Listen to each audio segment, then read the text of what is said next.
মায়ের ছোঁয়া ব্লগ ভিডিওতে দীপার হাতের রান্না দেখে রূপা জানতে পারলো তার মা বেঁচে আছে। হ্যাঁ বন্ধুরা, আমরা এমনটাই দেখতে পাবো অনুরাগের ছোঁয়া ধারাবাহিকের আগামী পর্বগুলোতে। অজয়বাবু ও রত্নাদেবী দীপাকে বলে তাকে নতুন করে বাঁচতে। তারা দীপাকে সেই রান্নার কম্পিটিশনের কাগজটা দিয়ে বলে এটা একটা রান্নার কম্পিটিশান, স্বপ্নের শহর মুম্বইয়ে, আর আমরা জানি তুই ঠিক তোর স্বপ্ন পূরণ করতে পারবি। তখন হঠাৎই দীপা ঘোরের মধ্যে দেখতে পায় তার ডাক্তারবাবু তার সামনে এসে তাকে বলছে তুমি পারবে দীপা, আর আমি এটাও জানি তুমি আমাদের ঠিক খুঁজে নিতে পারবে। ঘোর কেটে গেলে দীপা বুঝতে পারে এটা সত্যি নয়, স্বপ্ন ছিল। এরপর দীপা তার স্বপ্ন পূরণের জন্য অচেনা শহর মুম্বইয়ে পাড়ি দেওয়ার উদ্দেশ্যে বেরিয়ে পড়ে। রত্না ও অজয়বাবু আসে দীপাকে স্টেশনে পৌঁছে দেওয়ার জন্য।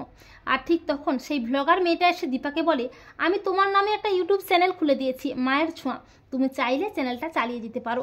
দীপা ট্রেনে উঠে পৌঁছে যায় অচেনা শহর মুম্বইয়ে, কিন্তু দীপার বারবার মনে পড়তে থাকে সোনার উপর কথা। আর দীপার সেই রান্নার ভিডিও সবার কাছে পৌঁছে যায়, সবাই সেই রান্না দেখে মুগ্ধ হয়ে যায়, কিন্তু কেউ দীপার মুখটা দেখতে পায় না। অপরদিকে রূপা ফান্টুস ও বিন্দির সাথে মুম্বই শহরেই থাকে। রূপার খুব কষ্ট হয় মায়ের জন্য। রূপা মনে মনে ভাবে তুমি কেন আমাকে ছেড়ে চলে গেলে মা? তবে মা, তুমি যেখানেই থাকো তুমি দেখতে পাবে তোমার রূপা তোমার স্বপ্ন পূরণ করতে চলেছে। তোমার রূপা অনেক বড় ডাক্তার হবে। রূপা বলে হিংসুকুটিও নিশ্চয় অনেক বড় হয়ে গেছে। হিংসুকুটি কি আমাকে ভুলে গেছে? আর কোনোদিন কি আমাদের দেখা হবে না? আর রূপা যখন এই সমস্ত কথা ভাবতে থাকে তখন হঠাৎই ফান্টুস ফোনে সেই দীপার রান্নার ভিডিওটা দেখতে পায়।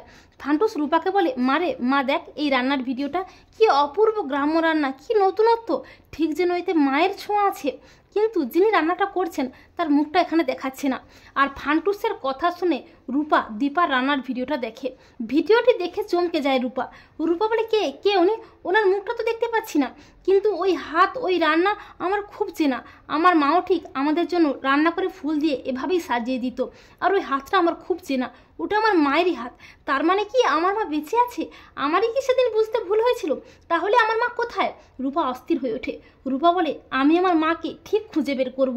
তো বন্ধুরা, তোমরা এটাই চাও তো যে দীপার মায়ের ছোঁয়া ব্লগ ভিডিওতে দীপার হাতের রান্না দেখেই যেন রূপা জানতে পারে তার মা বেঁচে আছে? কমেন্ট করে এক্ষুনি জানিয়ে দাও তোমাদের মতামতটি।